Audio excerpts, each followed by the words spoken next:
computer animation assignment, and what we're going to be working on today is creating an infographic that is animated and interactive in Flash. So basically, we're going to choose some kind of an object and label the parts of it so that when our mouse rolls over it, the name of that part will come up, and you could even include a description. And what we could get into eventually is even having these have click options and play animations. So to start, what we are going to do is have to pick something to animate.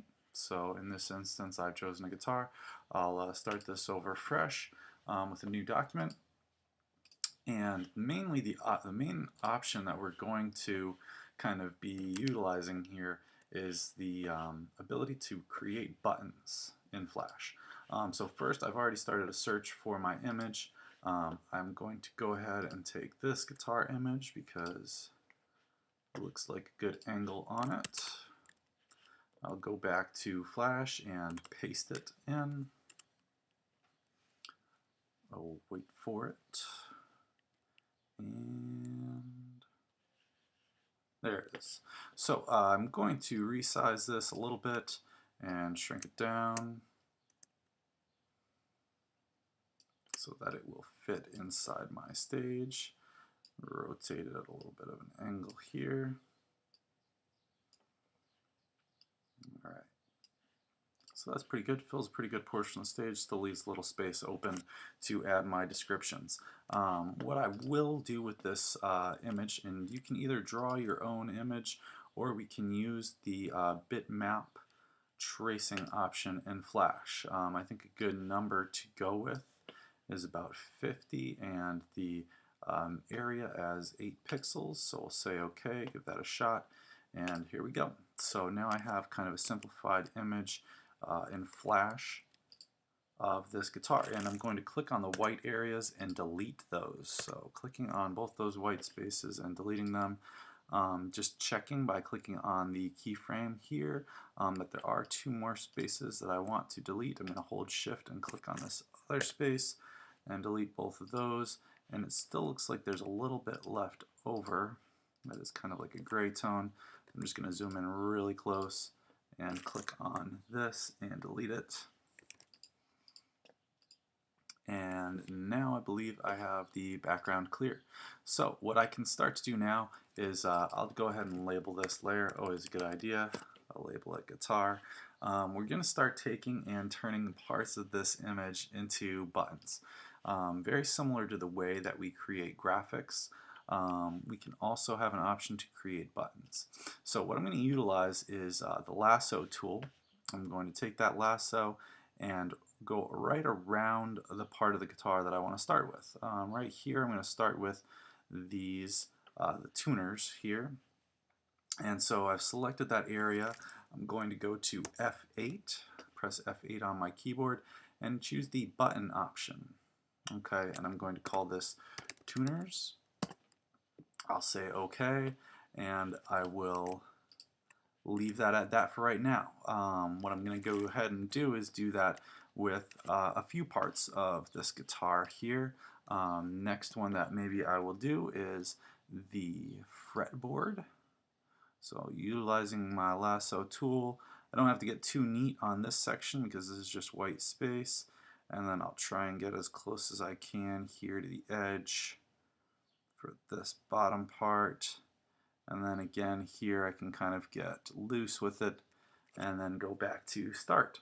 And now again F8 and convert this to a button, and I'm going to call this fretboard, and I'll say OK. And then maybe moving down the guitar a little bit further, if we have something that can be easily selected just by using my selection tool, I'll definitely take that option. So this kind of the pick guard here, I'll use that just by kind of clicking on it. No lasso necessary. Go into the symbol again and call this the pick guard. Okay, so there's a couple, and that's enough to get me started for now. And obviously there are more parts that I would label. There are a few more that I had done in my example, and so I would do those all if this were kind of my project. But for right now, and time's sake, let's go into adding these features to the buttons. So if we double click on a button, you'll get a different kind of look in your timeline than from what we're used to looking at in graphics and movie clips. You'll have 3 different spaces next to up, over, down, and hit. Over is what will happen when your mouse is over this button. So I'm going to press F6 to create a new keyframe here. So that means that this button will have an over style. Okay, so when my mouse is over it, something should happen. This is when it's been clicked, and this is the hit area. So something we'll talk about in a second is maybe making the hit area larger, the area where the mouse actually recognizes this as a button. Okay, so really quick, we are just going to, on this over keyframe, I'm still on the over keyframe here, I'm going to take my type tool and I'm going to type in tuners. Okay, I need to adjust the size of this text box just a little bit. Alright, and then I will move my text down just a tad, maybe there, I think will do. And I'm going to also add a line that kind of points to the tuners here. So it's going to go from there to here. And that should work. You can add arrowheads or anything else you'd like to add to it. And let's go ahead and take a look at what this should look like now. So if I move my mouse over the tuners, it will say tuners. Now what you might notice is kind of going in between these, you kind of lose it, right? But even though I'm pretty close to having my mouse over it, so something we can do is you can also add to the hit area. So if we click F6 on the hit area here, now what I can do is wherever I paint or add anything to, I'm going to just take my paintbrush here and I'm going to add some area to this on the hit keyframe. So you see this is added, and I'm just going to brush in a little more area right around the tuners. So now whenever my mouse is over this also, it will go ahead and bring up my overstyle. So when I go back to my scene, you'll see that you don't see any of this, right?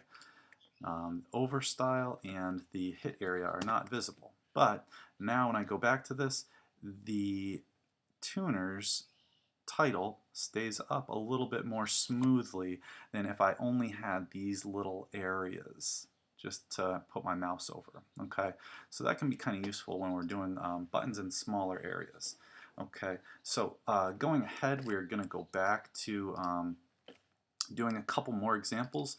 So double clicking on another button, the fretboard here, I'm going to go to the overstyle, press 6 here, F6 that is, and now I'm going to put in another title here, and this is going to be fretboard. And maybe I'll just move that down just a tad because I know tuners was somewhere right around here, so that works.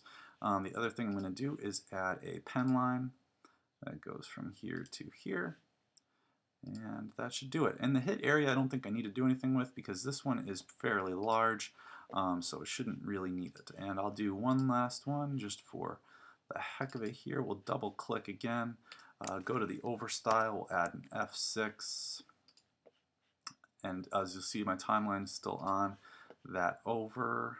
I will go down here and we can label this the pick guard. I'll bring that down just a tad bit. I'll take my pen tool and, oops, got too close there, and make a line for the arrow. Alright, so now if I take another look at this, you'll see the pick guard brings up that overstate, the fretboard brings up another, and the tuners bring up another. So like I said, I would go into a little more detail here, if I was doing this full project. Other things to add in to consider are adding in kind of a title.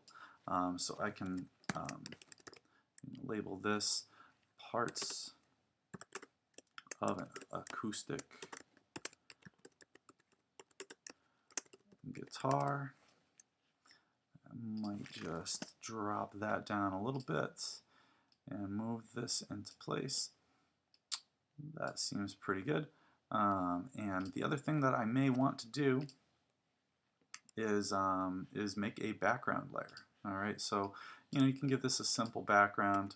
I'll call it BG, and I can just draw a shape, maybe fill it with a gradient, make some kind of nice little colorful background for my infographic.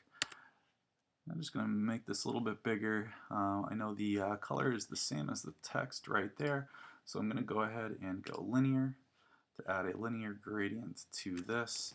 I kind of like this color going side to side now. I know it was just the same gradient I had in my other example.